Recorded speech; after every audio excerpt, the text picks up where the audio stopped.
The Cremation of Sam McGee, written by Robert W. Service. This is Edward E. French. There are strange things done in the midnight sun by the men who moil for gold. The Arctic trails have their secret tales that would make your blood run cold. The Northern Lights have seen queer sights, but the queerest they ever did see was that night on the marge of Lake Labarge. I cremated Sam McGee. Now, Sam McGee was from Tennessee, where the cotton blooms and blows. Why he left his home in the South to roam round the pole, God only knows. He was always cold, but the land of gold seemed to hold him like a spell, though he'd often say in his homely way that he'd sooner live in hell. On Christmas Day, we were mushing our way over the Dawson Trail. Talk of your cold! Through the parka's fold it stabbed like a driven nail. If our eyes we'd close, then the lashes froze till sometimes we couldn't see. It wasn't much fun, but the only one to whimper was Sam McGee. And that very night, as we lay packed tight in our robes beneath the snow, and the dogs were fed and the stars o'erhead were dancing heel and toe, he turned to me and, "Cap," he says, "I'll cash in this trip, I guess. And if I do, I'm asking that you won't refuse my last request." Well, he seemed so low that I couldn't say no. Then he says with a sort of moan, "It's the cursed cold.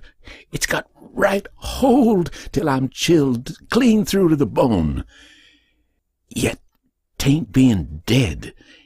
It's my awful dread of the icy grave that pains. So I want you to swear that, foul or fair, you'll cremate my last remains. A pal's last need is a thing to heed, so I swore I would not fail. And we started on at the streak of dawn. But God, he looked ghastly pale. He crouched on the sleigh, and he raved all day of his home in Tennessee. And before nightfall, a corpse was all that was left of Sam McGee. There wasn't a breath in that land of death, and I hurried on, horror-driven, with a corpse half hid that I couldn't get rid because of a promise given. It was lashed to the sleigh, and it seemed to say, "You may tax your brawn and brains, but you promised true, and it's up to you to cremate those last remains." Now, a promise made is a debt unpaid, and the trail has its own stern code. In the days to come, though my lips were dumb, in my heart how I cursed that load. In the long, long night by the lone firelight, while the huskies round in a ring howled out their woes to the homeless snows, oh God, how I loathed that thing. And every day that quiet clay seemed to heavy and heavier grow. And on I went, though the dogs were spent and the grub was getting low. The trail was bad, and I felt half mad, but I swore I would not give in. And I'd often sing to the hateful thing, and it hearkened with a grin, till I came to the marge of Lake Labarge, and a derelict there lay. It was jammed in the ice, but I saw in a trice it was called the Alice May. And I looked at it, and I thought a bit, and I looked at my frozen chum. Then, "Here," said I, with a sudden cry, "is my crematorium." Some planks I tore from the cabin floor, and I lit a boiler fire. Some coal I found that was lying around, and I heaped the fuel higher. The flames just soared, and the furnace roared, such a blaze you seldom see. And I burrowed a hole in the glowing coal, and I stuffed in Sam McGee. Then I made a hike, for I didn't like to hear him sizzle so.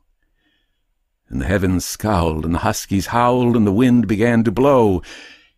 It was icy cold, but the hot sweat rolled down my cheeks, and I don't know why.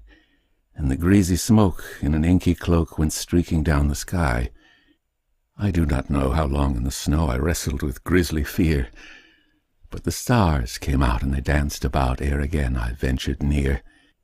I was sick with dread, but I bravely said, "I'll just take a peep inside. I guess he's cooked, and it's time I looked." Then the door I opened wide, and there sat Sam, looking cool and calm in the heart of the furnace roar. And he wore a smile you could see a mile, and he said, "Please close that door. It's fine in here, but I greatly fear you'll let in the cold and storm. Since I left Plumtree down in Tennessee, it's the first time I've been warm." There are strange things done in the midnight sun by the men who moil for gold. The Arctic trails have their secret tales that would make your blood run cold. The Northern Lights have seen queer sights, but the queerest they ever did see was that night on the marge of Lake LaBarge. I cremated Sam McGee. The Cremation of Sam McGee, written by Robert W. Service. This is Edward E. French.